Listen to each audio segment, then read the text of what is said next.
जानिए बजरंग बाण पाठ करने के फायदे, जाप विधि और नियम। हनुमान जी एक ऐसे देवता हैं जो कलयुग में भी पृथ्वी पर विराजमान हैं।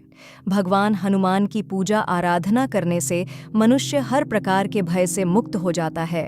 इनकी पूजा करने से आत्मविश्वास में वृद्धि होती है। ज्यादातर लोग हनुमान चालीसा का पाठ करते हैं। यह तो फायदेमंद होता ही है, साथ ही अगर बजरंग बाण का पाठ किया जाए तो इससे भक्तों को बजरंग बली की असीम कृपा प्राप्त होती है। इस पाठ को करने से आप कई तरह की समस्याओं से निजात पा सकते हैं, लेकिन बजरंग बाण का पाठ करते समय आपको इसकी विधि, नियम और सावधानियों के बारे में पूरी जानकारी होना आवश्यक होता है। जानते हैं बजरंग बाण का पाठ करने की विधि और नियम। बजरंग बाण के पाठ की विधि। भगवान हनुमान प्रभु श्री राम के परम भक्त हैं, इसलिए बजरंग बाण में मुख्य रूप से भगवान राम की भी सौगंध के लिए कुछ पंक्तियां दी गई है। ऐसा माना जाता है कि जब भी आप श्री राम का सौगंध लेंगे तो हनुमान जी आपकी मदद अवश्य करेंगे, इसलिए पाठ में इन पंक्तियों के अवश्य पढ़ना चाहिए। इस प्रकार हैं प्रभु श्री राम की सौगंध की पंक्तियां।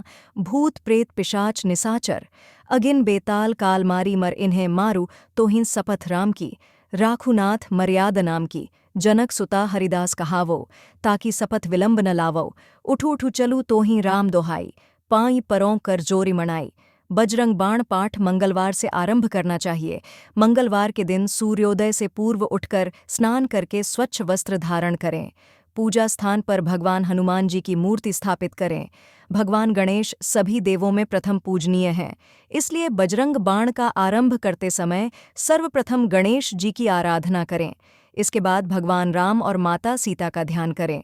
उसके बाद हनुमान जी को प्रणाम करके बजरंग बाण के पाठ का संकल्प लें। हनुमान जी को फूल अर्पित करें और उनके समक्ष धूप दीप जलाएं। कुश से बना आसन बिछाएं और उस पर बैठकर बजरंग बाण का पाठ आरंभ करें। पाठ पूर्ण हो जाने के बाद भगवान राम का स्मरण और कीर्तन करें।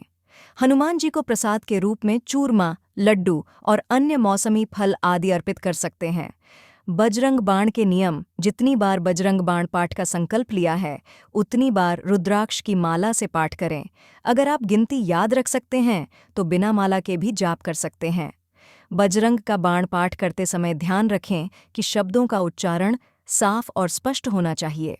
अगर आप किसी विशेष मनोकामना की पूर्ति के लिए बजरंग बाण का पाठ कर रहे हैं तो कम से कम 41 दिनों तक ये पाठ नियमपूर्वक करें।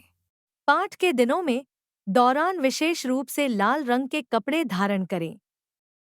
आपको जितने दिन तक बजरंग बाण का पाठ करना हो उतने दिनों में ब्रह्मचर्य का पूर्णतया पालन करना आवश्यक है।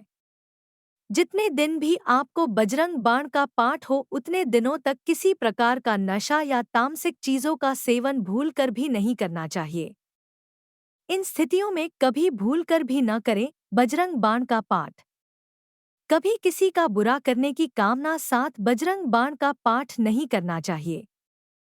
किसी भी अनैतिक कार्य की पूर्ति के लिए या फिर किसी से विवाद की स्थिति में विजय पाने के लिए बजरंग बाण का पाठ नहीं करना चाहिए। कर्म करना जीवन में बहुत आवश्यक होता है, इसलिए बिना प्रयास के ही किसी कार्य में सफलता पाने के उद्देश्य से बजरंग बाण का पाठ ना करें। धन, ऐश्वर्य या किसी भी भौतिक इच्छा की पूर्ति के लिए बजरंग बाण का पाठ नहीं करना चाहिए।